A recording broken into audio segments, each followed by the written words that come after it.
ನಮಸ್ಕಾರ, ರಿವ್ಯೂ ಚಾನಲ್ಗೆ ಸ್ವಾಗತ. ನಾನು ಸೌಖ್ಯ ಗಾಂವ್ಕರ್. ಅಮೆರಿಕ ವಾಯು ನೆಲೆಗಳು ಉಡೀಸ್ ಇರಾನ್ ಮೇಲಿನ ದಾಳಿ ಇದೆಯಲ್ಲ, ಮಿಸೈಲ್ ಅಟ್ಯಾಕ್, ಇಸ್ರೇಲ್ ಮತ್ತು ಅಮೆರಿಕದ ಜಂಟಿ ಕಾರ್ಯಾಚರಣೆಗೆ ಭಾರಿ ಆಘಾತ ಎದುರಾಗಿದೆ. ಬಹುದೊಡ್ಡ ಟ್ವಿಸ್ಟ್ ಒಂದು ಸಿಗ್ತಾ ಇದೆ ಈ ಯುದ್ಧದಲ್ಲಿ.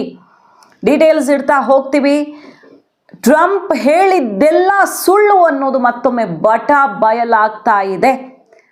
ನೋಡ್ತಾ ಹೋಗೋಣ ಒನ್ ಬೈ ಒನ್. ಮಿಸ್ ಮಾಡಿದ್ರೆ ನಮ್ಮ ಚಾನಲ್ನ ಸಬ್ಸ್ಕ್ರೈಬ್ ಮಾಡಿ, ನಿಮ್ಮ ಅಭಿಪ್ರಾಯ ಕಮೆಂಟ್ ಮಾಡಿ ತಿಳಿಸಿ. ಎಸ್ ವೀಕ್ಷಕರೇ, ಯಾವುದೇ ಕ್ಷಣದಲ್ಲಿ ಇರಾನ್ ನಮ್ಮ ಮೇಲೆ ಅಟ್ಯಾಕ್ ಮಾಡುತ್ತೆ ಅನ್ನುವಂಥ ಡೀಟೇಲ್ಸ್ ನಮಗೆ ಸಿಕ್ತು. ಪಕ್ಕಾ ಮಾಹಿತಿ ಮೇಲೆ ನಾವೇ ಇರಾನ್ ಮೇಲೆ ಅಟ್ಯಾಕ್ ಮಾಡಿದ್ವಿ ಅಂತ ಇಸ್ರೇಲ್ ಘೋಷಣೆ ಮಾಡ್ತು. ಭಯಾನಕ ಏರ್ ಸ್ಟ್ರೈಕನ್ನು ಮಾಡಿದ್ರು. ಅಮೆರಿಕ ಕೂಡ ಅದನ್ನು ಖಚಿತಪಡಿಸ್ತು. ಇದಾಗ್ತಿದ್ದಂಗೆ ಇರಾನನ್ನು ಧ್ವಂಸ ಮಾಡಿಬಿಡ್ತೀವಿ, ಅವರ ಎಲ್ಲ ಸಮುದ್ರ ನೆಲೆಗಳನ್ನು, ಇಡೀ ಇರಾನನ್ನೇ ಸಂಪೂರ್ಣವಾಗಿ ನಾಶ ಮಾಡ್ತೀವಿ, ಅವರು ನ್ಯೂಕ್ಲಿಯರ್ ಪವರ್ ಹೊಂದಿರಲೇಬಾರ್ದು, ಖಮೇನಿ ಈ ಸಲ ಫಿನಿಶ್ ಆಗೋದು ಗ್ಯಾರಂಟಿ ಅನ್ನುವಂಥ ಘೋಷಣೆಯು ಟ್ರಂಪ್ ಕಡೆಯಿಂದ ಮೊಳಗ್ತಲ್ವ. ಇದೇ ಹೊತ್ತಲ್ಲಿ ಏನಾಗಿದೆ ನೋಡಿ, ಇರಾನ್ ಹೌತಿಗಳು ಮತ್ತು ಇರಾನ್, ಹೌತಿ ಉಗ್ರರು ಮತ್ತು ಇರಾನ್ ಎರಡೂ ಕಡೆಯಿಂದ ಭಯಂಕರ ರಿಟಾಲಿಯೇಷನ್ ಆಗಿದೆ. ಹೌತಿ ಉಗ್ರರು ರುದ್ರ ತಾಂಡವ ಆಡಿದ್ದಾರೆ. ಕತಾರ್, ಸೌದಿ, ಬಹ್ರೇನ್, ಅಮೆರಿಕ ವಾಯು ನೆಲೆಗಳು, ಅಂದರೆ ಇಲ್ಲೆಲ್ಲ ಇರುವಂಥ ಅಮೆರಿಕ ವಾಯು ನೆಲೆಗಳು ಅಟ್ಯಾಕ್ ಒಳಗಾಗಿವೆ. UAE, ಜೋರ್ಡಾನ್ ಮೇಲೂ ಕೂಡ ಹೌತಿ ಉಗ್ರರ ಅಟ್ಟಹಾಸ, ಭಯಂಕರ ದಾಳಿಯಾಗಿದೆ. UAE, ಜೋರ್ಡಾನ್ ಮೇಲೆ ಹೌತಿ ಉಗ್ರರು ದಾಳಿ ಮಾಡಿದ್ದಾರೆ. ಅಂದರೆ ಅಮೆರಿಕದ ನೆಲೆಗಳು ಎಲ್ಲೆಲ್ಲಿವೆಯೋ ಅಲ್ಲೆಲ್ಲ ಈಗ ಭರ್ಜರಿ ಸ್ಟ್ರೈಕ್ ಮಾಡಿ ಅಮೆರಿಕ ನೌಕಾ ನೆಲೆಗಳನ್ನು, ವಾಯು ನೆಲೆಗಳನ್ನೆಲ್ಲ ಧ್ವಂಸ ಮಾಡಿದ್ದಾರೆ. ಸೊ ಇರಾನ್ ನಾವು ಯಾವ ಕಾರಣಕ್ಕೂ ಸೋಲೊಪ್ಕೊಳ್ಳಲ್ಲ, ನಾವು ಎಂಥದ್ದೇ ಸ್ಟೆಪ್ ತಗೊಳ್ಬಹುದು ಅನ್ನೋ ಮೂಲಕ ನ್ಯೂಕ್ಲಿಯರ್ ಪವರ್ ಜಗತ್ತನ್ನು ನಡಗಿಸುವಂಥ ಒಂದು ಸುದ್ದಿ ಬರುತ್ತಾ. ಬ್ಯಾಲಿಸ್ಟಿಕ್ ಮಿಸೈಲ್ಗಳು ಈಗಾಗಲೇ ಎದ್ದಿವೆ ಮೇಲಕ್ಕೆ. ಅಂದರೆ ಬ್ಯಾಲಿಸ್ಟಿಕ್ ಮಿಸೈಲ್ ಅಟ್ಯಾಕ್ ಆಯಿತು ಅಂದ ತಕ್ಷಣ ನ್ಯೂಕ್ಲಿಯರ್ ವಾರ್ ಹೆಡ್ ಇರಬೇಕಂತಿಲ್ಲ, ಬೇರೆ ವಾರ್ ಹೆಡ್ ಹಾಕಿ ಅಟ್ಯಾಕ್ ಮಾಡ್ತಾರೆ. ಬಟ್ ನಮ್ಮ ಸಾಮರ್ಥ್ಯ ಏನು, ಎಷ್ಟು ಅಂತರ ಕ್ರಮಿಸುತ್ತೆ ಅನ್ನುವಂಥ ಸ್ಯಾಂಪಲನ್ನು ಬಿಟ್ಟಿದೆ ಈಗ ಅಮೆರಿಕ ವಾಯು ನೆಲೆಗಳನ್ನು. ಮಧ್ಯಪ್ರಾಚ್ಯದ ಹಲವಾರು ಅಮೆರಿಕ ನೆಲೆಗಳನ್ನು ಧ್ವಂಸಗೊಳಿಸಿರೋದು ಇದೇ ಬ್ಯಾಲಿಸ್ಟಿಕ್, ಅಂದರೆ ನ್ಯೂಕ್ಲಿಯರ್ ಕೇಪೇಬಲ್, ನ್ಯೂಕ್ಲಿಯರ್ ಹೆಡ್ಡನ್ನು ಹಾಕಿ ಕಳಿಸುವಂಥ ಸಾಮರ್ಥ್ಯ ಇರುವ ಬೇರೆ ವಾರ್ ಹೆಡ್ ಹಾಕಿ ಬ್ಯಾಲಿಸ್ಟಿಕ್ ಮಿಸೈಲ್ ಬಳಸಿ ಅಟ್ಯಾಕ್ ಮಾಡಿದೆ. ಹಾಗಾಗಿ ಇರಾನ್ ಮಿಸೈಲ್ ಪವರ್ ಎಷ್ಟಿದೆ ಅನ್ನೋದು ಈಗ ಗೊತ್ತಾಗ್ತಿದೆ ಅಮೆರಿಕಾಗೆ. ಕತಾರ್, ಸೌದಿ, ಬಹ್ರೇನ್ ಎಲ್ಲ ವಿವಿಧ ಕಡೆಗಳ ನೆಲೆಗಳನ್ನು ಧ್ವಂಸ ಮಾಡಿದ ಹೌತಿ ಮತ್ತು ಇರಾನ್ ದಾಳಿ ಯಾವ ರೀತಿ ಆಗ್ತಿದೆ. ಈಗ ರಷ್ಯಾ ಸಪೋರ್ಟ್ಗೆ ಬರ್ತಾ ಇದೆ.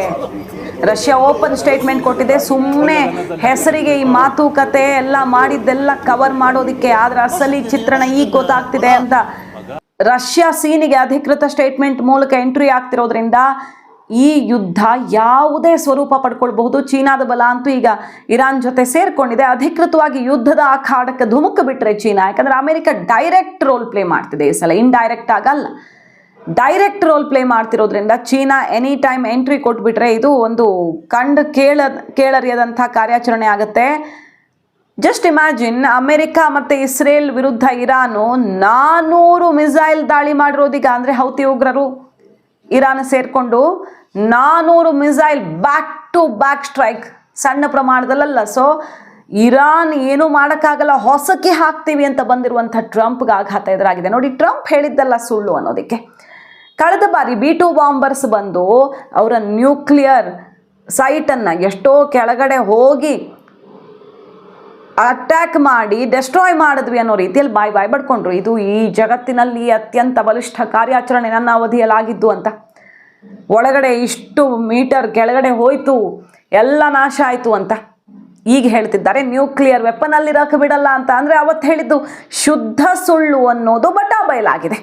ಜಸ್ಟ್ ಲೈಕ್ ಆಪರೇಷನ್ ಸಿಂಧೂರ ನಿಲ್ಲಿಸಿದ ಸ್ಟೇಟ್ಮೆಂಟು, ಅಲ್ಲಿ ಎಲ್ಲ ನಾಶ ಮಾಡಿಬಿಟ್ವಿ ನ್ಯೂಕ್ಲಿಯರ್ ಸೈಟನ್ನು ಅಂತ ಹೇಳ್ಕೊಂಡಂತ ಅಮೆರಿಕಾಗೀಗ ನೋಡಿ ಯಾವ ರೀತಿ ಅಂತ, ಮತ್ತೆ ಈಗ ನಾಶ ಮಾಡ್ತೀವಿ ಅಂತ ತಾನೇ ಬಂದಿರೋದು. ನ್ಯೂಕ್ಲಿಯರ್ ಸೈಟ್ ಎಲ್ಲ ಹೊಡೆದು ಹಾಕ್ತೀವಿ, ಅವ್ರ ನ್ಯೂಕ್ಲಿಯರ್ ವೆಪನ್ ಎಲ್ಲ ಡೆಸ್ಟ್ರಾಯ್ ಮಾಡ್ತೀವಿ, ಈ ಸಲ ಇರಾನ್ನೇ ಧ್ವಂಸ ಮಾಡ್ತೀವಿ, ಖಮೇನಿ ಯುಗಾಂತ್ಯ ಆಗತ್ತೆ ಅಂತ ಬಂದಿದ್ದಾರೆ.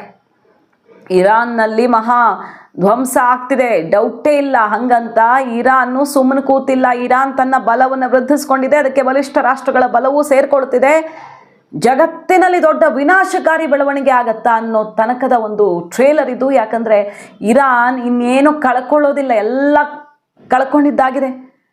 ಸೊ ಇರಾನ್ ನೆಕ್ಸ್ಟ್ ಸ್ಟೆಪ್ ತಗೊಂಡ್ರೆ ಅವ್ರ ಹತ್ರ ನ್ಯೂಕ್ಲಿಯರ್ ವೆಪನ್ ಸಿಕ್ಕಾಪಟ್ಟೆ ಬಲಿಷ್ಠವಾಗಿ ಅದರ ತಯಾರಿ ಮಾಡ್ಕೊಂಡಿದ್ದಾರೆ ಅನ್ನೋದು ಖಚಿತವಾಗ್ತಿದೆ. ಅಮೆರಿಕ ಏನೂ ನಾಶ ಮಾಡಿಲ್ಲ ಅನ್ನೋದು. ಯಾವುದೇ ರೀತಿಯ ಸ್ಟೆಪ್ಪನ್ನು ಇರಾನ್ ತಗೊಳ್ಬಹುದು, ಯಾಕಂದರೆ ಇರಾನ್ ಹಿಂದೆ ಮುಂದೆ ಯೋಚನೆ ಮಾಡಲ್ಲ. ಈಗ ನನ್ನನ್ನು ಅಳಸೆ ಹಾಕಿಬಿಡ್ತಾರೆ ಅಂದಮೇಲೆ, ಇರಾನನ್ನು ಹೊಸಕಿ ಹಾಕಿಬಿಡ್ತಾರೆ ಅಂದಮೇಲೆ ಯಾಕೆ ಯೋಚನೆ ಮಾಡ್ತಾರೆ? ಸೊ ಅಂಥದ್ದೊಂದು ಭಯಂಕರ ಸುದ್ದಿ ಬರುತ್ತಾ, ನ್ಯೂಕ್ಲಿಯರ್ ವೆಪನ್ ಪ್ರಯೋಗ ಮಾಡುತ್ತಾ ಅನ್ನೋ ತನಕ ವಿಶ್ಲೇಷಣೆಗಳು ಈಗ ಕೇಳ್ತಿರೋದು. ಖಮೇನಿಯನ್ನು ಅಜ್ಞಾತ ಸ್ಥಳಕ್ಕೆ ಸ್ಥಳಾಂತರ ಮಾಡಿದ್ದಾರೆ. ಸದ್ಯಕ್ಕೆ ಇನ್ನೊಬ್ಬರನ್ನು ಉತ್ತರಾಧಿಕಾರಿ ಅಂತ ಘೋಷಣೆ ಮಾಡಿದ್ದಾರೆ. ಅಲ್ಲಿನ ಸೇನಾ ಮುಖ್ಯಸ್ಥರೆಲ್ಲ ಇಲ್ಲದಾಗಿರೋದು. ಇರಾನ್ ಅರಾಜಕತೆಯಲ್ಲಿ ಮುಳುಗಿದೆ. ಹಂಗೂ ಕೂಡ ಇರಾನ್ ಈಗ ಬಗ್ಗೋದಿಕ್ಕೆ ರೆಡಿ ಇಲ್ಲ. ಅಂತಿಂಥದ್ದಲ್ಲ ಅಟ್ಯಾಕ್ ಆಗ್ತಿರೋದು. ಇಸ್ರೇಲಲ್ಲಿ ಸೈರನ್ ಸದ್ದೇ ಈಗ ಜಾಸ್ತಿ ಕೇಳ್ತಿದೆ. ಇಸ್ರೇಲ್ಗೇನು ಸುಲಭ ಇಲ್ಲ ನೋಡಿ. ಭಾರತಕ್ಕೆ ಇಸ್ರೇಲು ಬೇಕು, ಇರಾನ್ ಬೇಡ ಅನ್ನೋ ಥರ ಇಲ್ಲ. ನಾವು ಆರ್ಥಿಕವಾಗಿ ವಾಣಿಜ್ಯ ವಿಚಾರದಲ್ಲೇ ನೋಡಬೇಕಲ್ವ. ಏನೇ ನೋಡೋದಿದ್ರು ಧರ್ಮ ಮತ್ತೊಂದು ಅಂತ ನೋಡೋದಕ್ಕಾಗಲ್ಲ. ಇರಾನ್ ಜೊತೆಗೆ ನಮ್ಮ ಸಂಬಂಧ ಅಷ್ಟೇ ಚೆನ್ನಾಗಿದೆ. ಇಸ್ರೇಲು ಬೇಕು ನಮಗೆ, ಇರಾನು ಬೇಕು. ಇರಾನ್ ಮೇಲೆ ಈಗ ದೊಡ್ಡ ಮಟ್ಟದ ದಾಳಿ ಆಗಿಬಿಟ್ರೆ ಆಗಿದೆ, ಮತ್ತಿದು ಕಂಟಿನ್ಯೂ ಆಗಿಬಿಟ್ರೆ ಏನಾಗುತ್ತೆ? ತೈಲ ಬೆಲೆ ಅಲ್ಲೋಲ ಕಲ್ಲೋಲ. ಭಾರತಕ್ಕೆ ಸಿಕ್ಕಾಪಟ್ಟೆ ಬಿಸಿ ಮುಟ್ಟತ್ತೆ. ಗೋಲ್ಡ್ ರೇಟು ಕಂಡು ಕೇಳರಿಯದಂತಹ ಕೋಲಾಹಲ ಆಗತ್ತೆ. ಸೊ ಇರಾನ್ ಮೇಲೆ ದಾಳಿ ಮಾಡೋದ್ರಿಂದಾಗಿ ಭಾರತಕ್ಕೆ ಲಾಸ್ ಏನೇ. ಯಾವ ರಾಷ್ಟ್ರ ಸಮಸ್ಯೆ ಆದರೂ ಅದು ಭಾರತಕ್ಕೆ ಡೈರೆಕ್ಟ್ಲಿ ಕೂಡ ಲಾಸ್ ಏನೇ. ಈಗ ಟ್ರಂಪ್ ಹಿಡಿದಿರೋ ಹಠ ಇದು ನಥಿಂಗ್ ಬಟ್ ಅವರ ಪ್ರತಿಷ್ಠೆ. ಇಷ್ಟು ದಿನ ಹೇಳ್ಕೊಂಡಿದ್ದು ಒಂದು ಗುರಿ ಮುಟ್ಟಲಿಲ್ಲ, ಯಾವುದನ್ನೂ ಯಾರೂ ನಂಬಲಿಲ್ಲ. ಇಲ್ಲಿ ಯುದ್ಧ ನಿಲ್ಲಿಸಿದ್ದಂತೆ, ರಷ್ಯಾ ಯುಕ್ರೇನ್ ಯುದ್ಧ ನಿಲ್ಲಿಸಿದ್ದಂತೆ ಎಲ್ಲ ಹೇಳ್ಕೊಂಡಿದ್ದೇ ಆಯಿತು. ಅವರು ಇರಾನ್ ಇಸ್ರೇಲ್ ವಿಚಾರದಲ್ಲಿ B2 ಬಾಂಬರ್ ತಗೊಂಡು ಬಂದು ಏನೋ ಮಾಡಿಬಿಟ್ಟೆ ಅಂದರು. ಯಾವುದೂ ಕೂಡ ಸುಳ್ಳು, ಎಲ್ಲನೂ ಸುಳ್ಳು, ಯಾವುದೂ ಸತ್ಯ ಅಲ್ಲ ಅನ್ನೋದು ಈಗ ಜಗತ್ತಿನ ಎದುರು ಬಟಾ ಬಯಲಾಯಿತು. ಸೊ ಈಗೇನಾದರೂ ದೊಡ್ಡದು ಮಾಡಬೇಕು, ಖಮೇನಿಯನ್ನು ಖಲಾಸ್ ಮಾಡಬೇಕು, ಇರಾನ್ ತನ್ನ ವಶಕ್ಕೆ ಪಡ್ಕೊಳ್ಬೇಕು, ಇಲ್ಲ ಅಲ್ಲಿ ಧ್ವಂಸ ಮಾಡಬೇಕು, ನ್ಯೂಕ್ಲಿಯರ್ ನಾಶ ಮಾಡಿದೆ ಅಂತ ಆಗಬೇಕು, ಏನೋ ಒಂದು ಮಾಡಬೇಕು ತಾನು. ಸೊ ಇಸ್ರೇಲ್ ಈಗ ಅನಿವಾರ್ಯವಾಗಿ ತನ್ನ ಅಸ್ತಿತ್ವಕ್ಕೆ ಅವ್ರು ಹೋರಾಟ ಮಾಡಲೇಬೇಕಾಯಿತು. ಇರಾನ್ ಬಳಿ ಎಷ್ಟು ನ್ಯೂಕ್ಲಿಯರ್ ವೆಪನ್ ರೆಡಿ ಆಗಿದೆ ಅನ್ನೋದರ ಸುಳಿವು ಅವ್ರಿಗಿದೆ.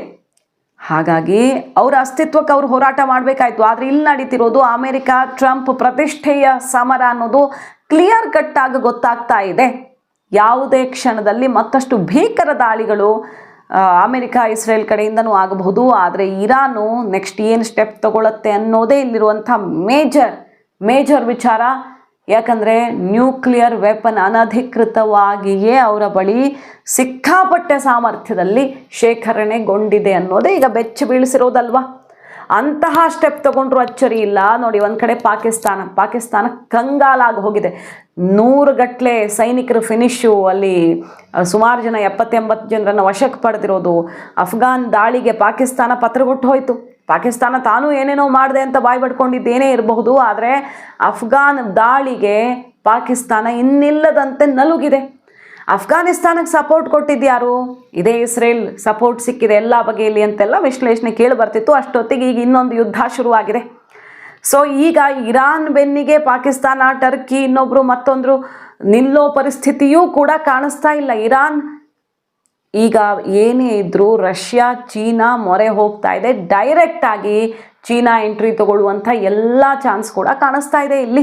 ಇಸ್ರೇಲ್ನ ಐರನ್ ಡೋಮನ್ನು ಕೂಡ ಭೇದಿಸಿ ಒಳ ನುಗ್ಗುವಂತಹ ಮಿಸೈಲ್ಗಳನ್ನು ಇರಾನ್ ಪ್ರಯೋಗ ಮಾಡ್ತಿದೆ. ಅಂದರೆ ಜಸ್ಟ್ ಇಮ್ಯಾಜಿನ್, ಇರಾನು ಯಾವ ರೀತಿ ತನ್ನ ರಕ್ಷಣಾ ವ್ಯವಸ್ಥೆಯನ್ನು ಸದೃಢಗೊಳಿಸ್ಕೊಂಡಿದೆ ಅಂತ. ಇರಾನನ್ನು ಹೊಡೆದಷ್ಟು ಮತ್ತಷ್ಟು ಸ್ಟ್ರಾಂಗ್ ಆಗಿದ್ದೀವಿ ಅಂತ ರಿಟ್ಯಾಲಿಯೇಷನ್ ಮಾಡ್ತಾನೆ ಇದೆ. ಎಲ್ಲ ಕಳ್ಕೊಂಡಿರೋ ಇರಾನು ಏನಕ್ಕೆ ಬೇಕಾದರೂ ರೆಡಿ ಇದೆ ಅನ್ನೋದು ಇಲ್ಲಿ ತುಂಬ ಗಮನಿಸಬೇಕಾದಂಥ ವಿಚಾರ. ಹಾಗಾಗಿ ಇದು ಜಗತ್ತಿಗೆ ಮಾರಕವಾಗಬಹುದು. ಅಮೆರಿಕ ತಗೊಂಡಿರುವಂಥ ಈ ಸ್ಟೆಪ್ ಏನೋ ಸರಿ ಮಾಡಿಬಿಡ್ತೀನಿ, ಎಲ್ಲ ಮುಗಿಸ್ಬಿಡ್ತೀನಿ ಅನ್ನೋದಲ್ಲ. ಇಲ್ಲಿಂದ ಶುರುವಾಗಬಹುದು ದೊಡ್ಡ ಸಮಸ್ಯೆ. ಇಲ್ಲಿಂದ ಶುರುವಾಗಬಹುದು. ಅದರ ಆರಂಭ ಅಮೆರಿಕದ ನೌಕಾನೆಲೆ, ವಾಯುನೆಲೆಗಳನ್ನು ಬ್ಯಾಲಿಸ್ಟಿಕ್ ಮಿಸೈಲ್ ಬಳಸಿ ಛಿದ್ರಗೊಳಿಸಿರುವಂತಹ ಹೌತಿ ಮತ್ತು ಇರಾನ್ನ ದಾಳಿ. ರಿಟ್ಯಾಲಿಯೇಷನ್ ಕೂಡ ಜೋರಾಗೇ ಇದೆ. ಮಾಹಿತಿ ಇಷ್ಟ ಆಗಿದ್ರೆ ಮಿಸ್ ಮಾಡದೆ ನಮ್ಮ ಚಾನಲ್ನ ಸಬ್ಸ್ಕ್ರೈಬ್ ಮಾಡಿ. ನಿಮ್ಮ ಅಭಿಪ್ರಾಯ ಕಮೆಂಟ್ ಮಾಡಿ ತಿಳಿಸಿ. Thank you.